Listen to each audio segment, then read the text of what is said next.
Hello student, आप कैसे हैं? हिंदी क्लासेस में आपका स्वागत है। आज जो मैं पाठ पढ़ाने जा रहा हूँ उस पाठ का नाम लखनवी अंदाज है, जिसको यशपाल ने लिखा है। आज इस पाठ का पाठ्य पुस्तक के प्रश्न अभ्यास और अर्थ ग्रहण संबंधी प्रश्न कराया जाएगा।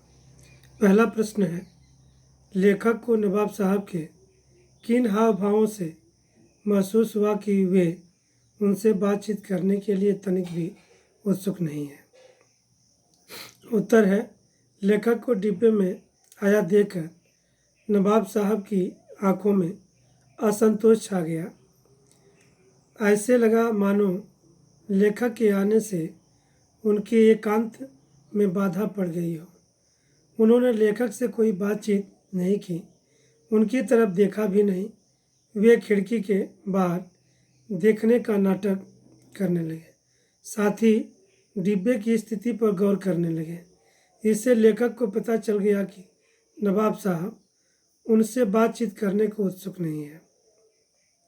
दूसरा प्रश्न है, नवाब साहब ने बहुत ही यत्न से खीरा काटा, नमक मिर्च बुरका, अंततः सूंघकर ही खिड़की से बाहर फेंक दिया। उन्होंने ऐसा क्यों किया होगा? उनका ऐसा करना उनके कैसे स्वभाव को इंगित करता है? उत्तर है, नवाबों के मन में अपनी नवाबी की धाक जमाने की बात रहती है, इसलिए वे सामान्य समाज के तरीकों को ठुकराते हैं तथा नए नए सूक्ष्म तरीके खोजते हैं जिससे उनकी अमीरी प्रकट हो। नवाब साहब अकेले में बैठे बैठे खीरे खाने की तैयारी कर रहे थे, परंतु लेखक को सामने देखकर उन्हें अपनी नवाबी दिखाने का अवसर मिल गया। उन्होंने दुनिया की रीत से हटकर खीरे सूंघे और बाहर फेंक दिए। इस प्रकार उन्होंने लेखक के मन पर अपनी अमीरी की धाक जमा दी। अगला प्रश्न है, बिना विचार, घटना और पात्रों के भी क्या कहानी लिखी जा सकती है? यशपाल के इस विचार से आप कहाँ तक सहमत हैं? उत्तर है, यशपाल के विचारों से सहमत है। बिना घटना, बिना पात्र और बिना विचार के कहानी नहीं लिखी जा सकती। कहानी का अर्थ है क्या हुआ उसे कहना। अतः जब घटना नहीं होगी तो यह कैसे पता चलेगा कि क्या हुआ? बिना पात्रों के कुछ होगा कैसे, घटेगा कैसे? कहानी में कोई न कोई विचार, बात या उद्देश्य भी अवश्य होता है। अगला प्रश्न है, क्या सनक का कोई सकारात्मक रूप हो सकता है? यदि हाँ, तो ऐसी सनकों का उल्लेख कीजिए। ये रचना और अभिव्यक्ति से प्रश्न है। तो उत्तर है हाँ, सनक का सकारात्मक रूप भी हो सकता है। प्रायः गांधी, सुभाष, विवेकानंद, मदन मोहन मालवीय आदि महापुरुष भी सनकी होते हैं। उन्हें जिस चीज़ की सनक सवार हो जाती है उसे पूरा करके ही छोड़ते हैं। कौन नहीं जानता कि गांधी जी को अहिंसात्मक आंदोलनों की सनक थी। आंदोलन में जरा सी भी हिंसा हुई तो वे आंदोलन वापस ले लेते थे। विवेकानंद को ईश्वर को जानने की सनक थी। वे जिस किसी संत महात्मा से मिलते थे उनसे पूछते, क्या आपने ईश्वर को देखा है? उनकी इसी सनक ने उन्हें ज्ञानी बना दिया। वे रामकृष्ण परमहंस के संपर्क में आ गए। ऐसे अनेक उदाहरण हो सकते हैं। अर्थ, ये अन्य महत्वपूर्ण परीक्षा उपयोगी प्रश्न है।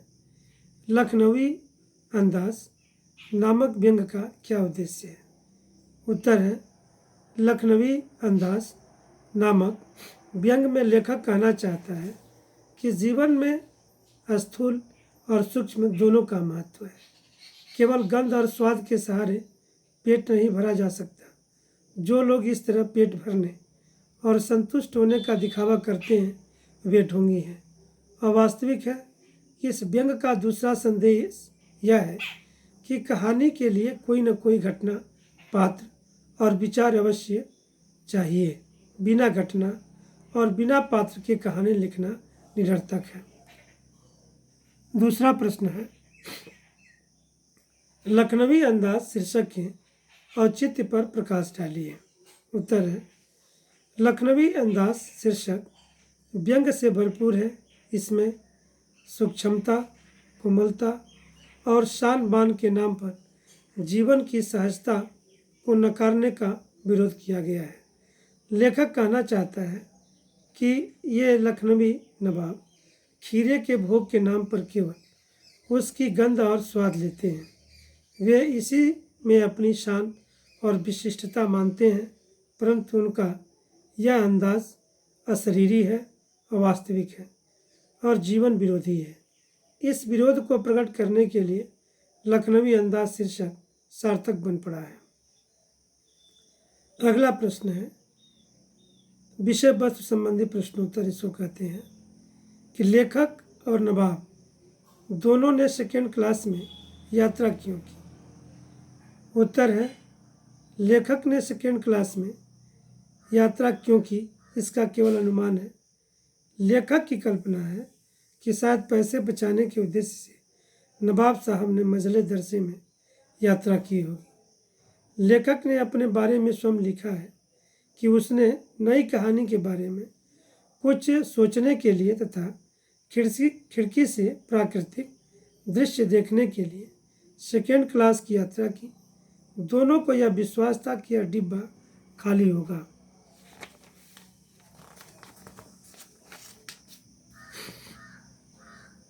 अगला प्रश्न है, लेखक नवाब साहब को देखते ही उनके प्रति व्यंग से क्यों भर जाता है।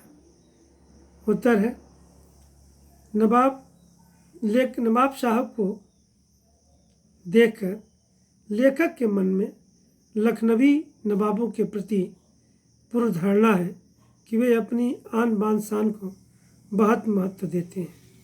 वे हर चीज़ में नज़ाकत दिखाते हैं तथा स्वयं को औरों से अधिक शिष्ट, शालीन और कुलीन सिद्ध करना चाहते हैं। इस धारणा के कारण उसे नवाब के हर कार्य में नवाबी शान दिखाई दी। उसे नहीं पता कि नवाब साहब सेकेंड क्लास में यात्रा क्यों कर रहे हैं, फिर भी वह उसमें खोट देखता है। उसका नवाब को लखनऊ की नवाबी नस्ल का सफ़ेद पोश सज्जन कहना ही उसकी पूर्ण धारणा का परिणाम है। अगला प्रश्न है, नवाब साहब खीरे की तैयारी और इस्तेमाल से थक कर लेट गए। इस पंक्ति में छिपा व्यंग स्पष्ट कीजिए। उत्तर है, इस पंक्ति में गहरा व्यंग छिपा है। लेखक कहना चाहता है कि लखनवी नवाबों की सारी जिंदगी छोटी छोटी बातों में नज़ाकत दिखाने में बीत जाती है। वे सुबह उठने से लेकर रात सोने तक अपनी नवाबी शान को लिए फिरते हैं। वे अपने नखरे भरे अंदाज़ों में ही जीवन गर्क कर लेते हैं। वे जीवन भर ठोस कुछ भी नहीं करते। वे केवल कपोल कल्पनाओं में जीना चाहते हैं।